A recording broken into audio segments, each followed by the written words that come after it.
Hello, everyone. Welcome to Mind Blowing Health and Wellness with Violet, Pat Chat Edition. I'm Violet. And I'm Pat. We make these videos because we want to help you to understand more about the ketogenic lifestyle. Patrick finds a lot of articles and interesting ideas because he does get a lot of things about keto into his newsfeed. And we decided to talk about them to help you guys to learn how to make better decisions and to kind of weed out the bad articles from the good ones. I'm hoping at some point we're going to talk about a good one. But anyways, we'll see what he has for me today. There's a lot of bad ones. Okay, So, well, this week, topic, okay, the dangers of going keto. That I want to cover with you. Okay, so we're going for another joke article. Okay. Yeah, it's not a joke. No, it's not a joke article. But we feel like if The dangers. people come across those articles, like I think we need to discuss and like to do like a counter analysis of those elements. The dangers of doing keto. The dangers of doing keto. First danger, gut health. So whole grain bread, rolled oats, fruits, legumes, these are like all no-go on the ketogenic diet. Like last week we saw before that we can have a little bit of fruit. But like it's not just the carb we're cutting out by eliminating those food, is the fiber that they contain. So we know that we need a certain amount of fiber per day for our regularity, I guess, to say it. So what do you have to say to someone who would freak out like seeing that danger? Oh my God, I won't have like any fiber in my diet, and I won't be able to go to the bathroom and do a number two. So first of all, what I would say is that it's not the fiber that causes us to go to the bathroom, because obviously, especially if it's non-soluble fiber, yes, it does move through us, but when it gets the fibers, some of the fiber that goes into our gut feeds the microbes that live in our gut. So it's like a double-edged sword in the sense that if I don't eat fiber, then the microbes that would have eaten that fiber aren't there. So therefore, I don't need to feed them because they're not there. However, that's not going to stop me from going to the bathroom. So for two different reasons. So any food that I eat is going to pass through my intestines, period, because that's how we pull nutrients out of our food. That's A. It has to pass through. My body mechanism, so I can't recall that, the peristaltic, like that thing that your intestines do to push food through, is still going to happen. But the other thing that I will say is, what's the other thing we can eat to help us go to the bathroom? Fat. So how many people start keto and end up having diarrhea, right? So the idea that only fiber can help you, that's not true. And there are a lot of people who do carnivore, and guess what they do? They go to the bathroom regularly. When I fasted, I didn't miss a day going to the bathroom. I was eating nothing. I did 7 days. I didn't miss a day. So by day 2, you know that there was nothing coming out of me that was put in that day, and still I was going to the bathroom.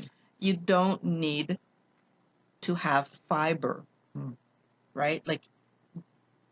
So how it's going to affect your microbiome, though, I'm waiting to hear what they have to say before I say more stuff. No, they don't say anything. Was there anything else about the gut?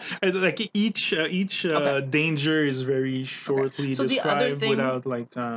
So the other thing that I would say about your microbiome, so your gut bacteria and everything, is that your gut bacteria is there to help you to digest what you eat.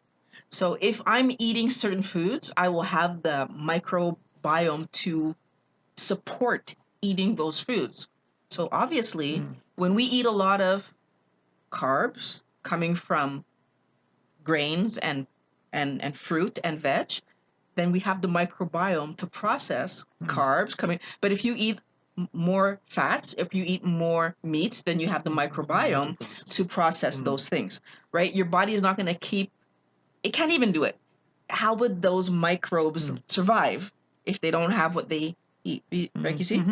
So it's very related. Whatever you're eating is going. That's why some people, when they switch, have a little bit of a hard time at first, because their microbiome is expecting one thing and is getting something else. Yeah, but still, like if you do a reasonably balanced keto lifestyle, you eat salad, you eat you eat a lot of vegetables that like.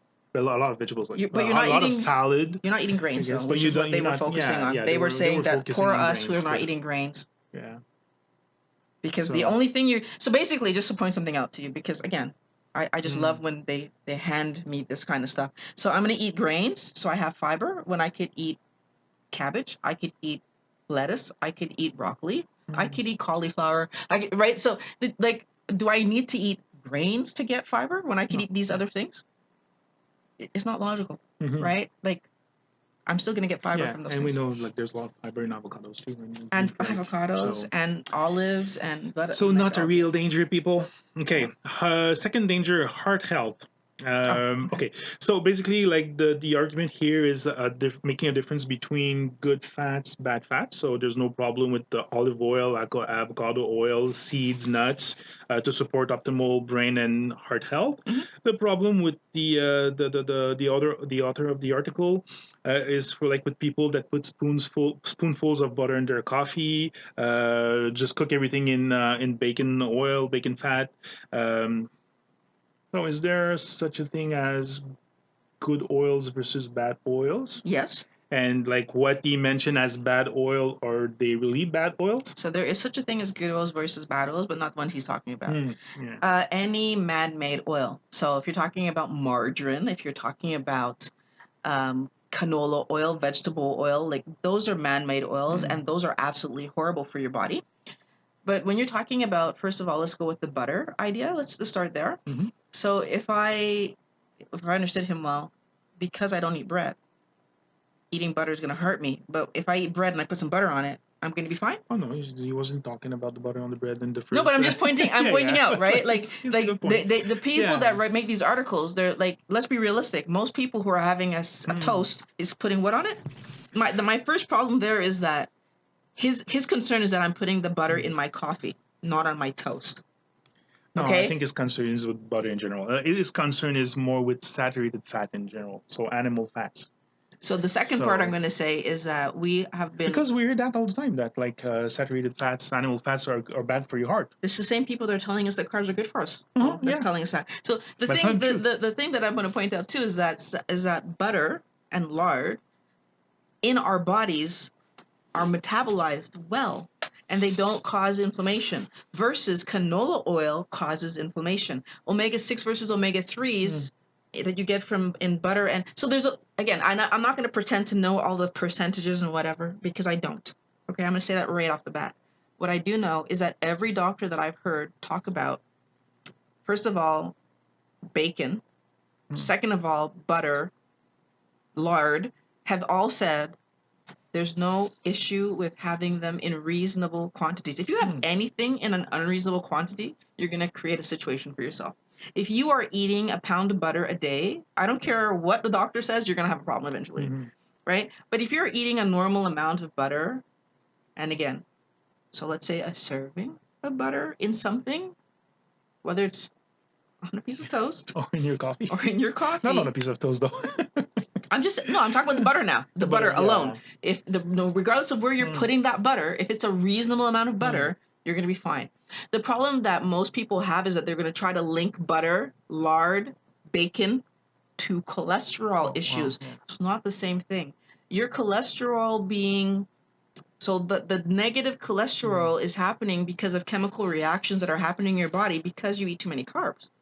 And I'm not a doctor. I'm not going to go into all the details. If you want those kind of details, visit, Dr. Bickman, I think it was. But there's a few doctors. I'm sorry, I'm not going to get their names wrong, so I'm not going to throw names out. But there's many doctors that have been at keto conferences that have talked about why high density cholesterol versus low density cholesterol look the way they look and are problematic the way that they're problematic, or not.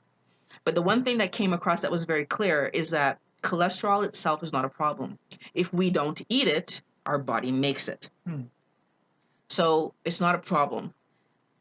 The thing is that, again, I wouldn't suggest anyone to overeat butter the same way that I wouldn't suggest anyone to overeat,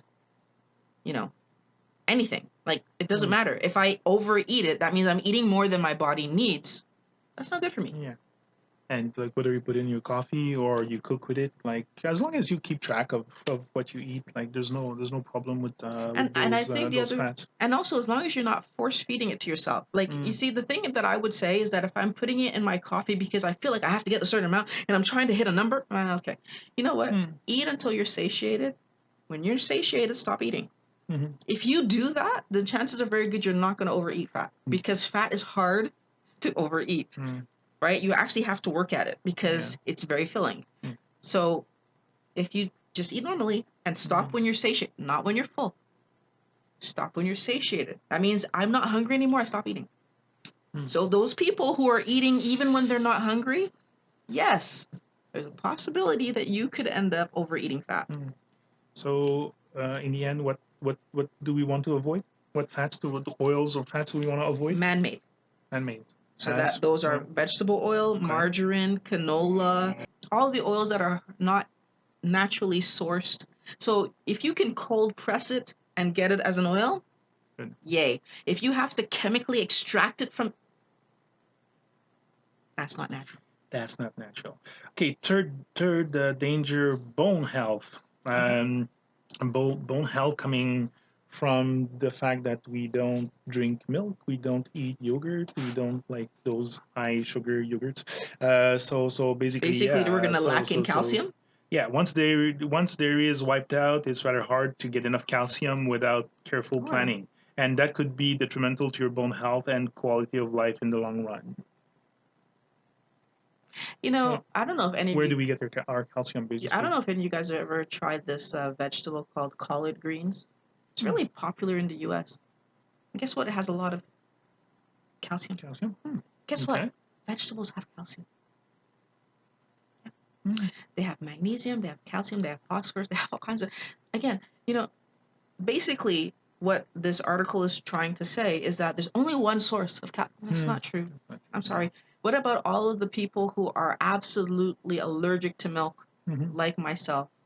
Or like I was anyways. I'm not anymore, but that's a whole other thing. Was it the carbs? I don't know. But anyways, what about all the people who are detrimentally allergic to milk, right? So where do they get their calcium from? Yeah.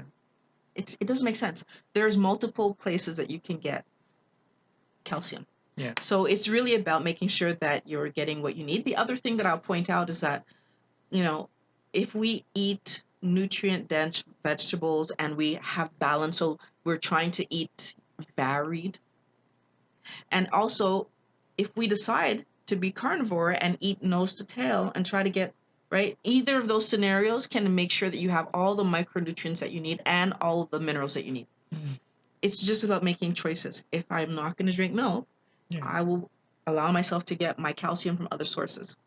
Yeah, because of course milk is I think it's a no-go on our diet because it's I think 12, 13, 14 grams per cup or something like that. Yeah, but we already talked about those high-fat plain yogurt that has only 5 grams, so that these are a little bit easier to fit in your diet if you have room. Like I think it's 5 grams per 3/4 cups of 10% fat yogurt, and it's like. And how much calcium are you getting? I don't. I have to check the calcium. But it's a dairy, would be a question mark. It would be a question mark because, like, is it worth the 5 grams of carbs that I have to get that calcium when I could eat some Swiss chard, that I could eat some other vegetable? Like, again, do your research. If calcium is something, so osteoporosis, if that's something that you're trying to work on, you just do your research. What I can say is that I do think that for every person who's doing keto, making sure that you have varied vegetables and that you're tracking them so that you can see in whatever calculator that you're using. I'm not pushing any particular one.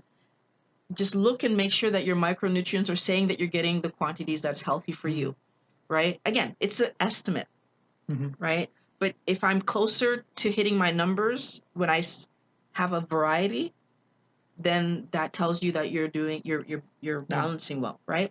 And the other thing is, again, nose to tail. Make sure you eat the whole animal, and then you make sure that you're getting what you need. Yeah. Right? Because the animal eats veg. Totally. Okay, that's good for bone. Iron. Can I go back to the? Can I go back to the which one? Heart. No, to gut? the bones again for 1 second. Okay. The other thing that you can do, and I mean it's just a suggestion. I think it'd be better for you to get it from your veg and your meat. But the other possibility is that you could also take like a supplement of some sort. Oh, yeah. Like I know a lot of people talk about Zip Fizz because it has a high amount of potassium in it. Personally, I kind of like Vega Sport. I take it once in a while. that has less potassium in it. But of course, I can add potassium because you can put Tartar, cream of tartar? you can put cream of tartar in it, and so you can have the amount of potassium that you want. So there's ways of getting the minerals that you want if you're not eating nose to tail, or eating varied veg. I tend to eat varied veg, but like I said, recently I've been eating more meat, not as much varied veg, because I'm not eating nose to tail. I add a supplement. Yeah. If I was eating nose to tail, I wouldn't bother. You need to know what you're doing. You need to be paying attention to how you're eating, right? I'm constantly looking at what I'm eating from day to day and making adjustments of, am I doing a supplement or do I not need the supplement because I did really well, right? Pay attention. As long as we're on the bone health, maybe another warning that I would like, because I do eat the yogurt, because I do like the dairy, the yogurt. Just be careful though, even though if it's a vanilla yogurt, even the vanilla yogurt has a ridiculous amount of sugar. So you really need to go plain. For sure, in the beginning, it's a little bit harsh to let the taste is different. But like if you can find like a 10% fat yogurt, like they taste very, like it's very smooth. They taste very good. It's more like those 0% yogurt that like are more like harsh. But like, why would you go? Why would you do you go 0%? there? That, yeah, that's the thing. So that 10% yogurt is a good choice if you can fit it in your numbers. Iron, like we need to talk about iron. So if you're wondering why iron is at risk on a meat-based diet, hear me out. Many grains food provide a considerable amount of iron because all grains naturally contain iron in their inner layer called the germ. Another reason is that some grain product can have iron added due to their manufacturing. You probably don't want that though. So once you cut grains out, your iron status could suffer, which can lead to unpleasant symptoms like tiredness and lethargy. It can even compromise your immune system. Okay, I'm really holding back my laughter here. First of all, animals, so we are, animals need heme iron, which you don't get from grains. That's part one. When they add iron to things, they are adding non-heme. So again, that's not helping us. That's part one. Part two, yes, the iron in these things is found in the durum. We don't get that part. They take that off because it doesn't taste great. So what ends up happening, and you know what, just to be clear, a company can claim that it's whole grain if they put, I can't remember the percentage, but I think it was 5% of the durum back in. Come on. Like, that's a joke, right? And it might even be less than 5%. I'm guessing 5%. I can't remember exactly what the number, but I remember when I read the number, I was like, you're joking. If you are iron deficient, trust me, it's not because you're not eating grains, right? If you're iron deficient, it's because you're not eating the appropriate amount of Red meat. Meat in general. I don't eat red meat, and I'm not iron deficient. But everybody needs to know themselves, right? If you need more iron, I would always start with meat. I would always start with, I don't know how much fish iron has in it, but I mean anything that has blood running through it, so should have. But I would start with meat, right? Sure, like I said, there is iron in veg, but it's non-heme. So if you're missing it, you want to go with the quality of iron that's going to jump right into you, and that's heme. So that comes from animals. Yeah. So that whole paragraph, I'm just like, wow, really? Yeah, I knew. You just but you see how confusing it could be? Because he makes this argument that sounds so good if you don't know that there's a difference between the iron in veg and the iron, or in grains, and the iron in animals. It's the same way that they sell us vitamin D, and they won't tell us that it's vitamin D2, which comes from plants, which the half-life in a human is ridiculously low. Versus if they would give us D3, which is what you should be taking if you're taking any vitamin D, the half-life in D2 is like a day, and the half-life in D3 is 7 days. So that means I can actually take less of the D3 and have a better effect than what I'm taking on the D2. But even similarly, if I take the same amount, I'm having an amazing effect on a D3. So it just doesn't make sense. Yeah. So yeah, we need to be careful what we read. Fifth danger, disease risk. Ooh. So you might be surprised to learn that many non-keto friendly food are associated with a whole lot of health benefits. So by cutting them out, you forgo many of their perks. Fruit, for example, we talked about fruit last week. Fruit, for example, is brimming with a range of we talked also about antioxidants that help fight damage to your body cells. Another example is grain foods, which are associated with reduced risk of heart disease, diabetes, and some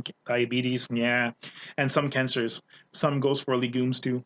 Do I need to say anything with the way you read that? There's a bunch of PS on that fifth. In fact, well, maybe we want to take them piece by piece. Fruits, so antioxidants and fruits. Okay. I know we talked about blackberries last in the previous video last week. I know blackberries has a good amount of antioxidants, and they're not too sweet. See, the thing is that do I need antioxidants if I'm not overeating carbs? Oh, okay. Right? What's causing this oxidation? What's causing all the problems what's causing inflammation? What's causing right? Like, do I actually need antioxidants if I'm not overeating carbs? That's a good point. Right? Mm-hmm. Like, there's a part of me that again, and again, I wish I was a doctor because that way I could remember this information well, but I should probably link the video that I got it from if I can find the video. But this whole idea that the sugar that we eat and the cholesterol and why it becomes the problem that it becomes is that connection that happens, so the oxidation issue that happens.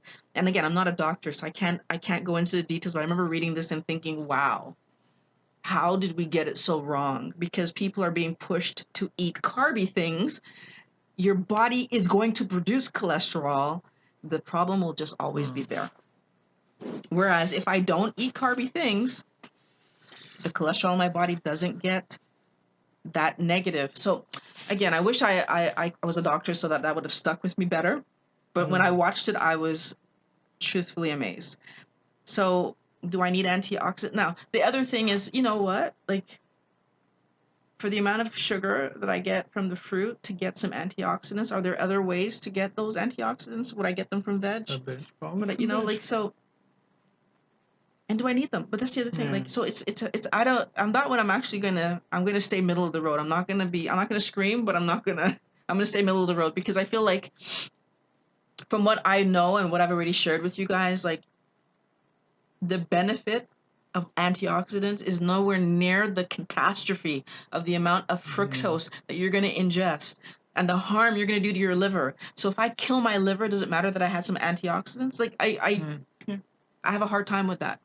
Eat better quality food, and then you won't need all those I don't know.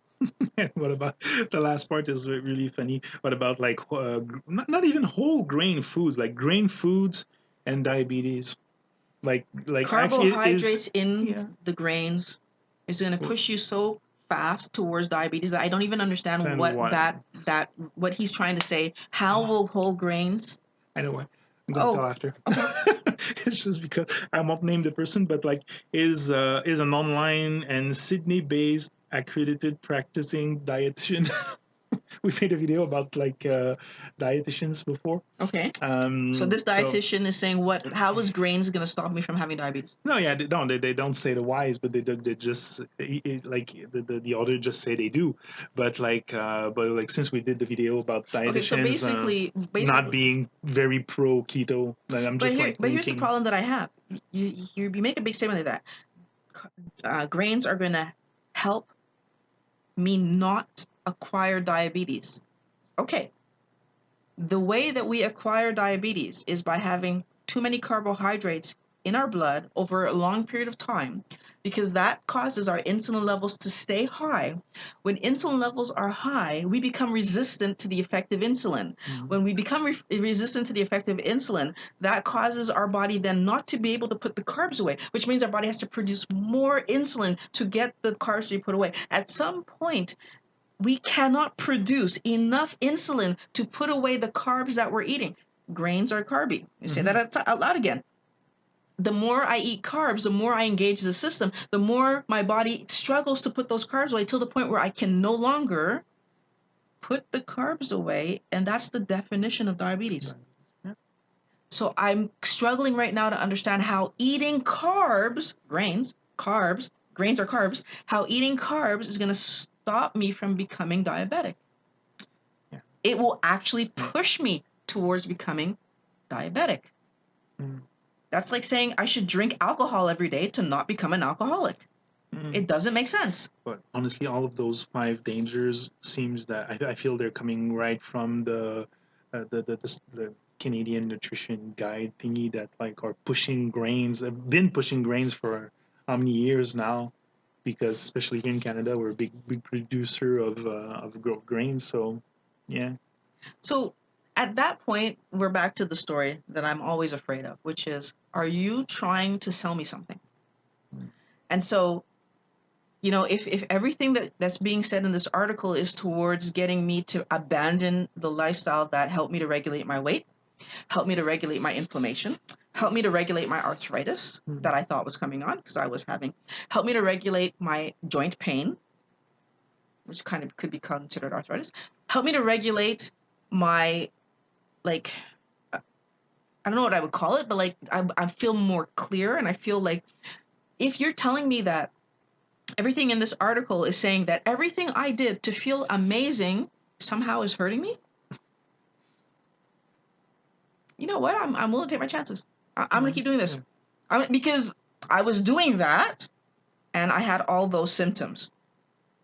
Yeah. Right? I started doing this, symptoms gone. Right? And I can tell you, what is this, 15 months later, I feel better. I'm still, 15 months minus, 15 months. So 10 months later, I'm still at the same weight. So I've maintained for 10 months and I don't really feel like it's changing. I'm still doing 1 meal a day, maybe 10-ish months later. I don't feel like that's going to change. Well, where's the negative? Right? I don't see the negative. So we all have to make our decisions. I can no more tell you what to do than this person's going to tell me what to do.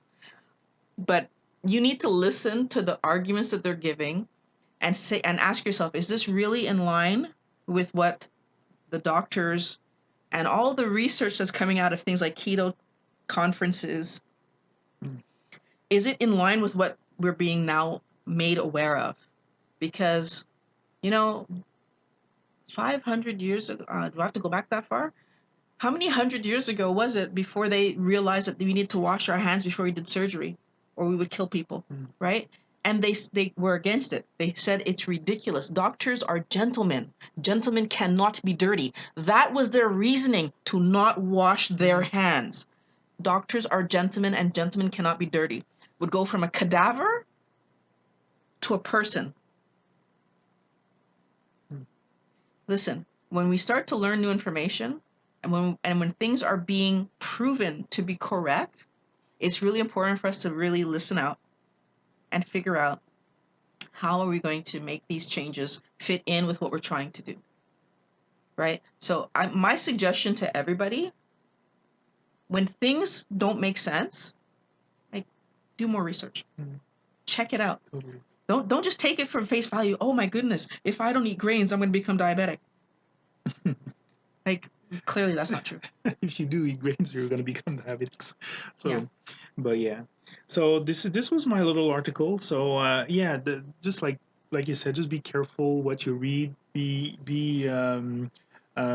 like to say, like, wise enough to do your research to see the counter arguments, like, because from like as many bad articles, there are good articles. Yep. And just I'm hoping for one research. eventually. A good article. Oh, there's some for sure. Have you guys encountered any articles that were telling you that keto somehow was going to harm you? I would love to hear what you might have encountered. Put those in the comments below.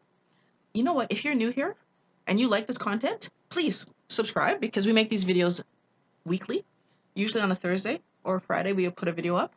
And I put up videos every Monday talking about mental health and physical health and how we can do better. For everyone else, my wellness warriors out there, thank you for coming by. I love to see you guys around. Comments. I want lots of comments. I want to know what's going on with you guys. I want to thank you for watching Mind Blowing Health and Wellness with Violet, Pat Chat Edition. We will talk to you in the next video. See you next week.